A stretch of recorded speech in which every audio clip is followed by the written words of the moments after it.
Episode 4 Devvrat. A very warm welcome to all the listeners. This is your host Madhulika Rachauhan and you're listening to the episodic version of the great epic of Mahabharata. Devvrat, Gangaputra or Bhishma as he's popularly remembered as, was the 8th son of the Kuru king Shantanu and the river goddess Ganga. In Mahabharata, Bhishma plays a prominent role throughout the epic, bound and serving the throne. Bound by his role to the throne, he, despite knowing and being aware of the consequences, fought on the side of Adharma. He was related to both the Pandavas and the Kauravas through his half-brother Vichitravira, the son of Satyavati. He was one of the best archers and warriors of his time, and he was trained by Lord Vishnu's sixth avatar, Parshuram. He also handed down the Vishnu Sahasranam to Yudhishthir when he was on his deathbed after the battle of Kurukshetra. There is a very interesting story behind Bhishma's birth. It is said that once the 8 Vasus or Ashtavasu visited Vashishta's ashram accompanied by their wives. One of the wives took a fancy to Kamdhenu, Vashishta's wish-bearing cow, and asked her husband Prahabhasa to steal it from Vashishta. Prahabhasa then stole the cow with the help of the others, who were all consequently cursed by Vashishta to be born in the world of humans. The Vasus appealed to Vashishta's mercy.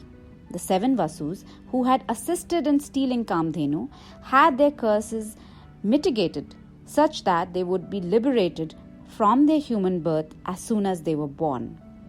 However, Prahabhasa, being the protagonist of the theft, was cursed to endure a longer life on the earth. The curse, however, got softened to the extent that he would be one of the most illustrious men of his time. It was Prahabhasa, also known as Vasudayus, who came to be known as Bhishma. After Devvrat was born, his mother Ganga took him to different realms where he was brought up and trained by the many eminent sages like Brihaspati, Shukracharya, Vashishta, Sanat Kumara, Markandeya and Parshuram. He was originally named Devvrat. However, being known as Bhishma after he took the Bhishma Pratigya. He was originally named Devvrat.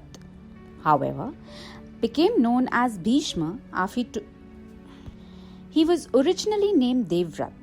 However, became known as Bhishma after he took the Bhishma Pratigya or the fierce oath, the vow of long life, brahmacharya or celibacy, and of serving to whosoever sat on the throne of his father.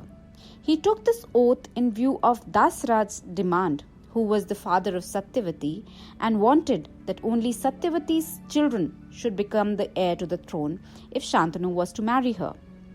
As Bhishma took this oath on his own accord, without his father's knowledge, Shantanu, Bhishma's father, pleased with his son, granted him the boon of Ichamrityu, or the control over his own death. He could choose the time of his death, making him immortal till he chose the time of his death. Years later, in the process of finding a bride for his half-brother, the young king Vichitravira, Bhishma abducted princesses Amba, Ambika and Ambalika of Kashi from the assemblage of suitors at their Swayamvar. Salva, the ruler of Saubala, and Amba, the eldest princess, were in love. Salva attempted to stop the abduction, but was soundly beaten. Upon reaching Hastinapur, Amba confided in Bhishma that she wished to marry Salva. Bhishma then sent her back to Salva, who, bitter from his humiliating defeat at Bhishma's hands, turned her down. She then retired to Bhishma for Vichitravira, who refused to accept, citing the rules that once given cannot be taken back. Amba, bitter and humiliated thus, got reborn as Shikhandi and became the reason for Bhishma's death in the Kurukshetra war. In the great battle at Kurukshetra, Bhishma was the supreme commander of the Kauravas' forces for 10 days. He fought reluctantly on the side of the Kauravas. Bhishma was one of the most powerful warriors of his time and in history. He acquired his prowess and invincibility from being the son of the sacred Garanga and by being the student of Lord Parashuram. Despite being about 5 generations old, Bhishma was too powerful to be defeated by any warrior alive at that time. Every day, it is said, he slew at least 10,000 soldiers and about 1,000 rathas or chariots.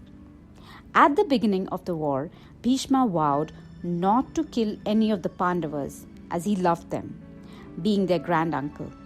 Duryodhana often confronted Bhishma, alleging that he was not actually fighting for the Kauravas' camp, as he wouldn't kill any of the Pandavas. He also did not allow any of the Kauravas to be killed in the war, as he loved also his grandnephews and wanted a peace negotiation. After the war, while on his deathbed, he gave a deep and meaningful instruction to Yudhishthir on statesmanship and on the duties of the king. Bhishma, all throughout his life, gave priority to dharma. He always walked in the path of dharma. Despite his state, because of the vow, he was supposed to forcefully follow the orders of the king Dhritarashtra, which were mostly adharma, and he was totally upset about it.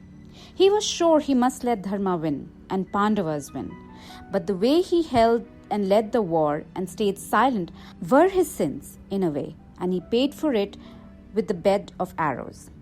Finally, Bhishma gave up the fight, focusing on his life force and breath, sealing the wounds and waiting for the auspicious moment to give up his body on the arrow bed. He did wait for about 58 nights for the winter solstice or the first day of Uttarayan to give up his body on the arrow bed. Mahabharata states that he attained salvation after his death. With this, we come to an end to today's episode on the great epic of Mahabharata. Don't forget to like and subscribe. Enjoy and stay healthy always. Narayan, Narayan.